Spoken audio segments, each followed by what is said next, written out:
ফারাক্কার বিধায়ক মনিরুল ইসলামের উদ্যোগে বিগত ৩০ বছরের দাবি ফারাক্কা এনটিপিসি ঠিকা শ্রমিকদের।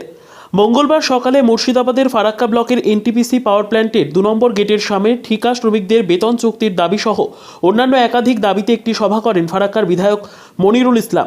এদিনের এই সভা থেকে ফারাক্কার তৃণমূল কংগ্রেসের বিধায়ক মনিরুল ইসলাম জানান, ফারাক্কা এনটিপিসির ঠিকা শ্রমিকদের দাবি নিয়ে গতকাল সন্ধ্যা থেকে রাত 10টা পর্যন্ত ফারাক্কা এনটিপিসির কর্তৃপক্ষদের সাথে একটি বৈঠক করা হয়। সেই বৈঠকে ঠিকা শ্রমিকদের সমস্ত দাবিগুলো তুলে ধরা হলে প্রায় সমস্ত দাবি এনটিপিসি কর্তৃপক্ষ মেনে নেন এবং আগামী 18 তারিখ কলকাতায় লেবার কমিশনের সাথে চুক্তিপত্র হবে। তারই পাশাপাশি আগামী দিনে ফারাক্কা এনটিপিসির ঠিকা শ্রমিকদের সবসময় পাশে থাকার আশ্বাস দেন। ব্যুরো রিপোর্ট, দিনরাত স্টার নিউজ। আজকে আমাদের জানেন, আমাদের মুর্শিদাবাদের মধ্যে ইন্ডাস্ট্রি বেল, আমাদের যে এনটিপিসি থার্মাল পাওয়ার আছে, এখানে বিভিন্ন শ্রমিক, হাজার হাজার শ্রমিক এখানে কাজ করে। বিভিন্ন দাবি দাওয়া নিয়ে এরা বঞ্চিত ছিল। সেটা গতকালকে আমাদের এই আন্দোলন প্রায় 1 মাস ধরে চলছে, অনেক দিন ধরে চলছে। তো এই যে বিভিন্ন আলোচনার মাধ্যম দিয়ে একটা জায়গায় আমরা এসেছি। গতকালকে প্রায় 9টার উপরে, মানে সকাল সন্ধ্যা থেকে আর কি রাত 9টা-10টা বেজে গেছিলো। যাই হোক, পজিটিভ একটা আলোচনা হয়েছে। এখানে 500-550 লেবার যারা দৈনিক হিসেবে কাজ করত, তাদেরকে এগ্রিমেন্টের আওতায় নিয়ে আসছিল না প্রায় 30 বছর যাবত। এই 30 বছরের যে গ্লানি, 30 বছরের যে মানুষের যে দুঃখ কষ্ট, তারা সহমত দিয়েছে কি লেবার, যে কয়লা আনলোডের লেবার, তাদেরকে এগ্রিমেন্টের আওতায় নিয়ে আসতে হবে। এবং যারা সেমি স্কেল আনস্কেলের যারা ছিল, তাদের বেতন বৃদ্ধির ব্যাপারে, তাদের যে ফ্যাসিলিটিস ব্যাপারে, এবং পুলিশ ভেরিফিকেশন প্রত্যেক বছর, ওটা আমি বলতে ভুলে গেলাম। পুলিশ ভেরিফিকেশন অ্যাকচুয়ালি কী হতো, এখানে থানাতে গিয়ে ভ্যালিডিটি দিত, এই 1 বছরের ভ্যালিডিটি।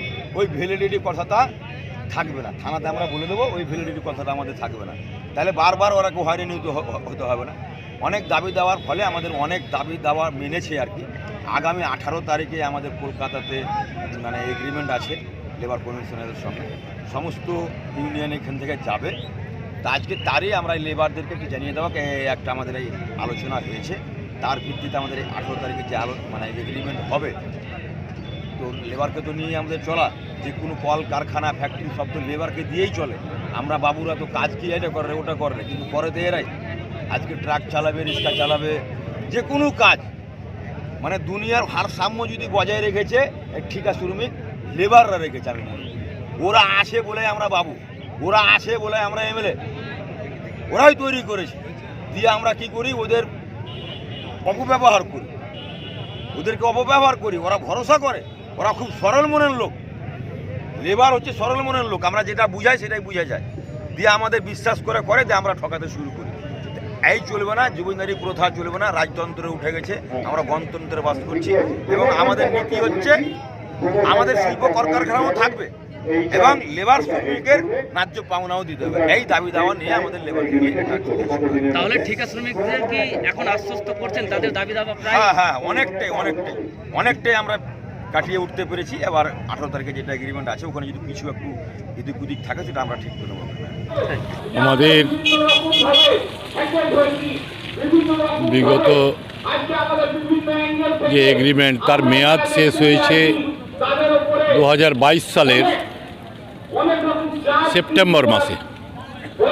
2022 সালের অক্টোবর থেকে শ্রমিকদের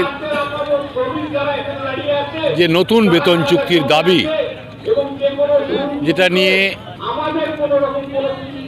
আমরা গত 1.5 বছর ধরে আন্দোলন করে আসছি এখানে, সেটা নিয়ে একটা চূড়ান্ত পর্যায়ের আলোচনা কালকে ম্যানেজমেন্টের সঙ্গে হয়েছে। সেই আলোচনায় যে বিষয়গুলো শ্রমিকদের দাবি দেওয়া সংক্রান্ত, বেতন সংক্রান্ত ছিল, তার একটা মোটামুটি মীমাংসা হয়েছে। যদিও ফাইনাল এগ্রিমেন্ট আগামী 18 তারিখ কলকাতায় ডেপুটি চিফ লেবার কমিশনারের অফিসে হবে। এখনও আমরা লিখিতভাবে সমস্ত জিনিস পাইনি। দু একটা বিষয়ে এখনও আমাদের কিছু জিজ্ঞাসা, কিছু আছে, আগামীকাল আলোচনা হবে। মোটামুটি একটা যে আলোচনা হয়েছে সেই বিষয়টা শ্রমিকদের সামনে তুলে ধরা হচ্ছে। বিগত সময়ে এগ্রিমেন্টের পর নতুন কি বেতন, নতুন কি সুযোগ সুবিধা শ্রমিকরা পাবে, সেটা আমাদের ম্যানেজমেন্টের সঙ্গে গতকাল রাত, দীর্ঘ রাত, অনেকক্ষণ পর্যন্ত আলাপ আলোচনা হয়েছে। এই আলোচনায় হয়েছে না এখনো কিছু অসঙ্গতি রয়ে গেছে? দাবি দেওয়া তো সম্পূর্ণ কখনো কোনো জায়গায় হয় না। শ্রমিকদের যা পাওনা, যা চাহিদা, এটা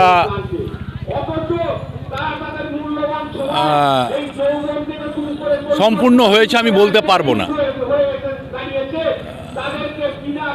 বেশ কিছু বিষয় অসম্পূর্ণ থেকে গেছে,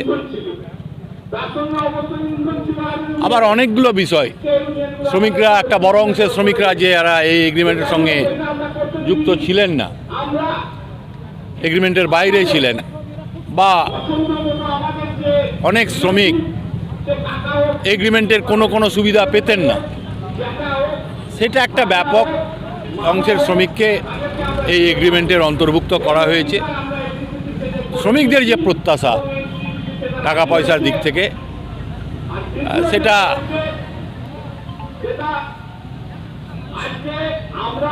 কাছাকাছি পৌঁছানোর আমরা চেষ্টা করেছি, সবটা আমরা করতে পারিনি। তাহলে কি আপনাদের এই আন্দোলন চলবে, নাকি একটা স্থিতিশীল অবস্থা আসবে, কাজে গতি আসবে?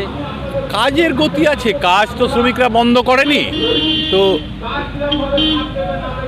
এগ্রিমেন্ট এখনো হয়নি, যেগুলো আলাপ আলোচনা হয়েছে সেটা সম্পূর্ণভাবে এগ্রিমেন্টে